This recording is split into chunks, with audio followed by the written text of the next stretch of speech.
अस्सलाम वालेकुम नाज़रीन। तो हाज़िर हैं एक नई वीडियो के साथ। पाकिस्तान और बांग्लादेश के बढ़ते हुए जो रवाबित हैं और भाईचारा है उसको देखते हुए जो इंडियन जर्नलिस्ट हैं और दिफाई जो तजिया निगार हैं वो पाकिस्तान और बांग्लादेश के ताल्लुकात पे गहरी नज़र रखे हुए हैं। इन्हीं ताल्लुकात को जो है वो लेकर उनका कहना है कि ये दिन ब दिन जो है वो इनमें जो मोहब्बत है वो भाईचारा और उसके बाद जो इनके दरमियान स्ट्रैटेजिक पार्टनरशिप है वो बढ़ती जा रही है। इसी चीज़ को लेकर इनके जो दिफाई तजज़ियाकार हैं याशमा, वो क्या कहते हैं, आइए हम देखते हैं। बांग्लादेश लगातार इन दिनों खबर में है। बीएनपी की सरकार वहां पर आई है। जमाते इस्लामी, जिसकी बहुत सारे लोग उम्मीद कर रहे थे कि सत्ता में आएगी, वो नहीं आई है। अभी बांग्लादेश लगातार पाकिस्तान के करीब जाता दिखा है। ढाका से कराची की लगातार फ्लाइट चल रही हैं, शुरू हो गई हैं।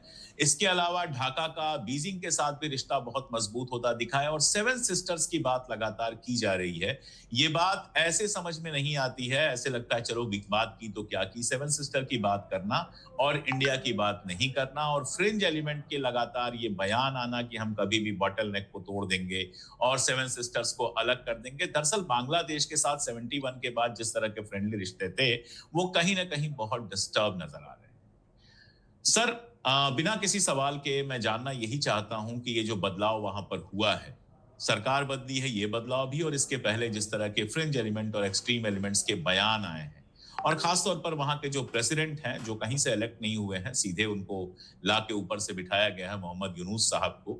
मजेदार ये है कि वो अमेरिका से आकर बैठे हैं और जो प्राइम मिनिस्टर साहब हैं वो इंग्लैंड पिछले 10-12 साल से थे, वहां से आकर बैठे हैं। धन्यवाद अशोक जी। हमेशा बहुत मजा आता है आपसे बात करके आप क्योंकि जी मत कहा कीजिए और आप भी मत कहा कीजिए, आप बड़े हैं और आप वही कहा कीजिए जो निजी बातचीत में कहते हैं, अच्छा लगेगा मुझे। तो अशोक, बहुत मजा आता है आपके चैनल में आके आपसे बात करके क्योंकि बहुत कम आज हमारे यहाँ भी बहुत कम ऐसे यूट्यूब पे या टेलीविजन पे डिजिटल वर्ल्ड में चेहरे बचे हैं या प्लेटफॉर्म बचे हैं जहाँ पर कि अच्छी नॉलेज, अच्छी इंफॉर्मेशन आपको जो है अनफिल्टर्ड मिल सके। सो वाइफ, ओके। बच्चे, वो भी मेरे साथ थे। तो एक इंटरनेशनल एनवायरनमेंट में अपने पड़ोसी मुल्क में रहना, और दूसरी वजह की चीज क्या थी, वो इकलौता एक ऐसा देश है या ऐसा कॉलेज है, ऐसी संस्था है जहां पाकिस्तान भी आता है, चाइना भी आता है अच्छा। और भारत भी आता है ओके। और भारत भी आता है। क्योंकि पाकिस्तान में हम नहीं जाते कोर्स करने, और हमारे यहाँ ना पाकिस्तान आ सकता ना चाइना के लोग आते हैं कोर्स करने के लिए। तो इस ओके। रीजन के अंदर बहुत इंटरेस्टिंग है, इस रीजन में, इंडियन सब कॉन्टिनेंट में इकलौता एक ऐसा ट्रेनिंग इंस्टीट्यूट है, एक ऐसा इंस्टीट्यूशन है जिसका नाम है defence services command and general staff college, Mirpur, Dhaka cantonment में। बहुत सुंदर बना है, आप उसकी तस्वीर निकाल सकते हो गूगल से। और वहां पर इंडिया, चाइना, पाकिस्तान, नेपाल, श्रीलंका और पूरा तकरीबन साउथ एशिया। 25-30 देशों के, और यूरोप, अमेरिका भी आता है। अच्छा, क्योंकि उनका इस्लामिक देशों के साथ काफी अच्छा गहरा रिश्ता है, तो आपको सऊदी अरेबिया और जो है यूएई, उन देशों के भी ऑफिसर्स वहां पर आर्मी, नेवी, एयरफोर्स के कोर्स करने आते हैं। तीसरी वजह की चीज ये, जब मैं वहां पर था तब बीएनपी की सरकार थी। अब आते हैं जो जो सिचुएशन वहां पर कैसे चेंज हुई अगस्त में शेख हसीना के आने के बाद, और अब भारत ने क्या सही कदम लिए जो पहले लेने चाहिए थे। बीएनपी, यस, उनका स्टांस रहा है थोड़ा सा भारत विरोधी, मैं ये नहीं कहूंगा, लेकिन हम पिछली बार भी उनके साथ बिजनेस कर रहे थे और अब भी करेंगे। और अब तो, और क्योंकि दूसरी पार्टी गायब है सीन से, पता नहीं उनका दोबारा से पुनर्जन्म होगा नहीं होगा, अवामी लीग का और शेख हसीना का, तो पहली बार सीधे सीधा सीधे प्राइम मिनिस्टर जी। तो ये है, उनके ऊपर बहुत प्रेशर होगा। एक तो जमायत इस्लामी पहली बार एक क्रेडिबल अपोजिशन बन के आ रहा है, 77 सीट है उनकी। फिर वहां पर चाइना की आपने बात की, चाइना मेजर प्लेयर मैं था तब भी था और आज भी है, अब और बड़ा प्लेयर है, क्योंकि बेल्ट एंड रोड इनिशिएटिव का बांग्लादेश हिस्सा है। और चाइना की ड्रोन एक कमाल, मैन्युफैक्चरिंग भी कर रहे हैं वो। हर चीज, चाइना की एक कमाल की बात क्या है अशोक, कि China does business with any government. उनके कोई आइडियोलॉजिकल बैगेज नहीं है कि हम इस टाइप की सरकार से बात नहीं करेंगे, हम इससे बात नहीं करेंगे। They will do business, and they are now major player in Bangladesh. At the same time Russians भी हैं वहां, अमेरिका का बहुत बड़ा रोल है इस इलेक्शन में और पहले भी। पाकिस्तान के ऊपर मैं इतना ही बताऊंगा कि जब मैं था वहां पर तब भी पाकिस्तान के जनरल विजिट करने आते थे बांग्लादेश। तो आजकल जब हमारे चैनल और हमारा ये पूरा तंत्र इसको फैलाता है, ये नहीं कि पहली बार हुआ है, बांग्लादेश के अफसर पाकिस्तान भी जाते रहे कोर्स करने, उनके भी अफसर आते। जब मैं था तब भी पाकिस्तान के 3 अफसर थे वहां पे। तो पाकिस्तान और बांग्लादेश ने काफी कोशिश की अपने रिलेशनशिप को रिपेयर करने की, बट हमारी पोजीशन तभी लेंगे जब अपनी पोजीशन छोड़ेंगे। मैं ये बार बार लोगों को बताने की कोशिश करता हूँ, ये नेबरहुड है और हमारे बहुत अच्छे रिलेशंस रहे हैं, खट्टा मीठा रहा है जिसे पड़ोसियों के बीच में रहता है। बट अगर हम अपनी जगह खाली कर देंगे तो वहां पर जरूर पाकिस्तान जो है अपनी पोजीशन मजबूत कर सकता है। और उन्होंने काफी हद तक उनकी ट्रेनिंग को लेके और उनकी एम्बेसी, उनका हर चीज में, वहां पर भी ब्रिगेडियर है पाकिस्तान का भी, एक जो मिलिट्री अटैची है जैसे हमारे हैं, वो बहुत कुछ ऑफर करते हैं, अच्छे कोर्सेज ऑफर करते हैं, ट्रेनिंग देते हैं बांग्लादेश की आर्मी के लोगों को। सो पाकिस्तान इज देयर, हम उनको इग्नोर नहीं कर सकते हैं। हाँ देखो, एक तो हमारा ये वहां पर ये रहा हमेशा, ये पहला इलेक्शन है जिसमें एंटी इंडिया इलेक्शन नहीं हुआ। इससे पहले जितने इलेक्शन होते थे या तो प्रो इंडिया या एंटी इंडिया, तो यही बीएनपी और जमात इस्लामी अवामी लीग को अक्यूज करते थे कि आप तो इंडिया के लिए काम एजेंट हो, आप तो इंडिया के एजेंट हो। तो एंटी इंडिया वोट लेकर ये लोग जो है इलेक्शन लड़ना चाहते थे। इस बार वो है नहीं, तो एंटी इंडिया सेंटीमेंट नहीं था। तो ये एक एंटी मूवमेंट चल पड़ी कि सब कुछ क्या शेख मुजीब रहमान और उनकी फैमिली ने किया, क्योंकि खालिदा जिया के हस्बैंड और इनके फादर जो, और जमायत इस्लामी और ये जो पाकिस्तान की फोर्सेस हैं, रजाकार, जो लास्ट डे तक चाहते थे कि पाकिस्तान ना हारे, वो तो मौका ढूंढ रहे थे इस चीज का। So they have been at the four front.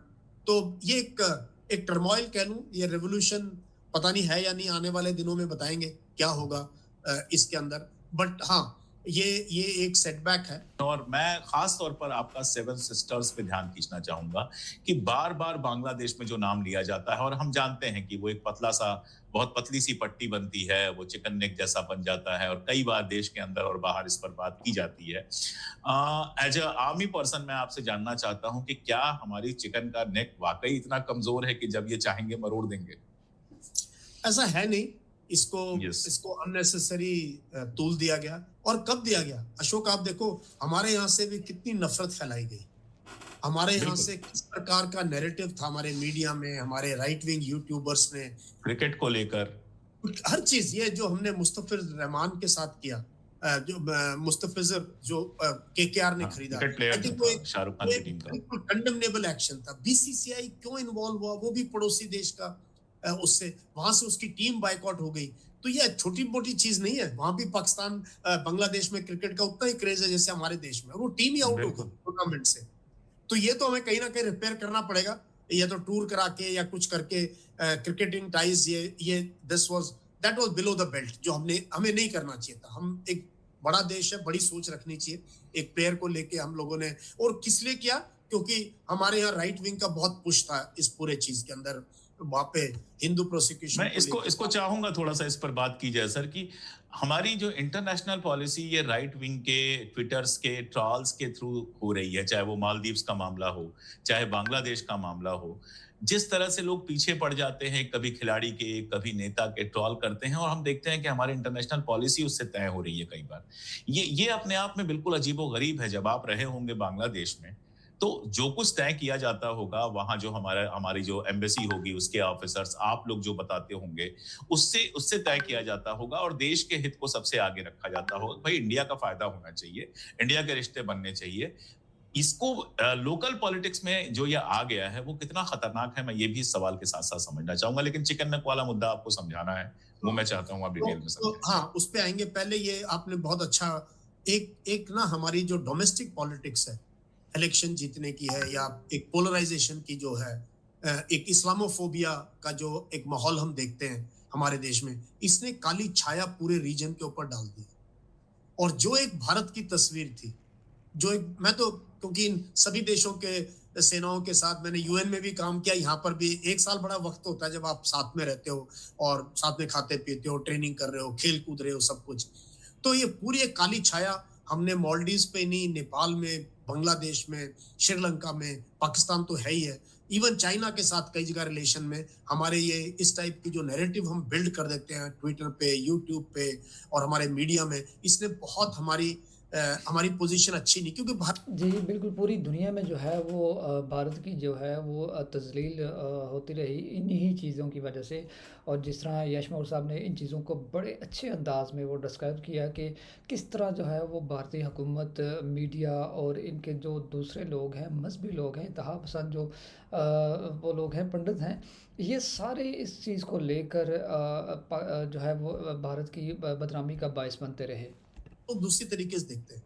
India is a secular democratic Republic, एक आइडियल नेशन के तौर पे ये सारे पड़ोसी देखते हैं। वो मुझे बिल्कुल कैन यू इमेजिन मुझे क्या कहते थे, कहते कर्नल आप ऐसे बोल रहे हो, लेकिन एक बात है, क्योंकि भारत लकी है क्योंकि इसके पॉलिटिशियन बहुत पेट्रियोटिक है और हमारे पॉलिटिशियन बिल्कुल नालायक है, ये दोनों सारे ही कहते थे। तो मुझे वहां सुन के बड़ा अच्छा लगता था कि अच्छा, ये लोग ऐसे परसीव करते हैं कि भारत के सभी पॉलिटिशियंस बहुत पेट्रियोटिक हैं और सब लोग भारत के अलग तरीके। तो पहली तो बात ये है। Now coming to chicken's neck और सेवन सिस्टर्स, ये देखो ये इंटरनेशनल बाउंड्रीज है, ये बन गई है 47-48 से। ठीक है, वो कॉरिडोर नैरो जरूर है, बट कभी भी हमें ऐसा मिलिट्री मैन ये खतरा नहीं लगा कि यहाँ पर कोई मतलब बांग्लादेश तो सोचने की भी बात नहीं, ऐसा कभी सोचेगा करेगा, चाइना के साथ मिलकर जी। इम्पॉसिबल नहीं। चाइना भी क्यों, किस लिए चाइना, आप चाइना का कहीं पर भी आप वो देख लो, कोई सिचुएशन अगर डेवलप होती है वो किसी ना किसी कारण से धीरे धीरे डेवलप होती है। अगर हम वहां पर अच्छे रिलेशनशिप बनाकर रखेंगे अपने इनके साथ, प्लस चाइना के साथ हमारे रिलेशनशिप में भी अभी इम्प्रूवमेंट है, आपको पता ही है किस प्रकार से। तो जो जी सेवन सिस्टर्स है, हमने क्या है देखो, कहीं ना कहीं मुझे लगता है हम वो लीड नहीं ले पाए सेवन सिस्टर्स को इस पूरे रीजन के साथ जोड़ने के लिए। बट क्या है ना, वहां पे थोड़ा कोई भारत का कुछ होता है, वहां एक इमोशनल एंगल आ जाता है कि इसमें इंडिया पता नहीं क्या कर रहा है, तो we have to show that kind of large heartedness. और हमारा फायदा है क्योंकि बांग्लादेश के साथ हमारी सबसे ज्यादा ट्रेड है, पीपल टू पीपल, या मेडिकल टूरिज्म, शॉपिंग के लिए आप वहां हसरत से नजर देखते हैं कि यार हमें वीजा मिल जाए और हम आगरा चले जाएं, अजमेर शरीफ चले जाएं, दिल्ली बॉम्बे देख के आए। और हम भी हमारे ढाका जाना चाहते हैं। और मिलिट्री टू मिलिट्री अशोक बहुत बहुत इंपॉर्टेंट है इस रीजन के अंदर। यहाँ मिलिट्री की हमारे देश में इतनी नहीं है, लेकिन बाकी रीजन के अंदर, बाकी देशों में मिलिट्री का बहुत से है। तो वहां की मिलिट्री के साथ अच्छे रिश्ते बनाकर रखना हमारी मिलिट्री का बहुत बहुत जरूरी है। बट दो तीन अड़चने रहेंगी, शेख हसीना का वापस आना, और जो ये हम यहाँ से कहते हैं वहाँ हिंदूज पे बहुत एट्रोसिटीज हो रही है, वो कहते हैं नहीं आप अपने यहाँ देखो आपके यहाँ क्या हो रहा है। और तीसरा बड़ा बिल्कुल मुद्दा कहेंगे। जो हमारे मीडिया में नहीं आता है, वो है बीएसएफ का roll on the international border. Bangladesh के मीडिया में बहुत सेंसिटिव पोजीशन है, वो कहते हैं आपकी जो फोर्स है ये बहुत ज्यादा लोगों को के साथ सख्ती करती है, लोगों को मार देते हैं। तो BSF to Bangladesh border police जो उनकी है, army to army, navy, air force and diplomatically, तो it has to be whole of a nation approach. और थोड़ा सा हमें कुछ दिन के लिए अपने जो नफरत फैलाने वाले हैंडल्स हैं इनको भी थोड़ा सा काबू रखना पड़ेगा, जिससे कि भारत की तरफ से मैसेज जाए एक कोऑपरेशन की और कोलैबोरेशन की। तो बाकी सब तो सर ने कही दिया है, मुझे उम्मीद है भारत सरकार के भी लोग उसको सुन रहे होंगे। एक बात मैं चूंकि जानता हूं मेरे चैनल पे बांग्लादेश के भी बहुत सारे लोग देखते हैं, मिडिल ईस्ट कवर करता हूं तो वो भी देखते हैं, बाकी वीडियोस भी देखते हैं, तो उनसे मैं कहना चाहता हूं कि ये जो थोड़े से ट्रॉल्स हैं ना जो सोशल मीडिया पे उछलते रहते हैं, बहुत ज्यादा शोर मचाते हैं, सरकार भले इनका असर ले ले, लेकिन ये इंडिया नहीं है। इंडिया मेजर जनरल यश मौर्य हैं, इंडिया अशोक कुमार पांडे है, और इंडिया बहुत बड़ा है, और इंडिया के लोग बांग्लादेश के लोगों से बहुत मोहब्बत करते हैं। नफरत तो हम पाकिस्तान से भी नहीं करते। जी नाज़रीन, वीडियो आपने देखी, इस सारे मामले में आपकी क्या राय है हमें ज़रूर बताइएगा। वीडियो को लाज़मी लाइक कीजिएगा और चैनल को ज़रूर सब्सक्राइब कीजिएगा। मिलते हैं नेक्स्ट वीडियो में, तब तक के लिए अल्लाह हाफ़िज़।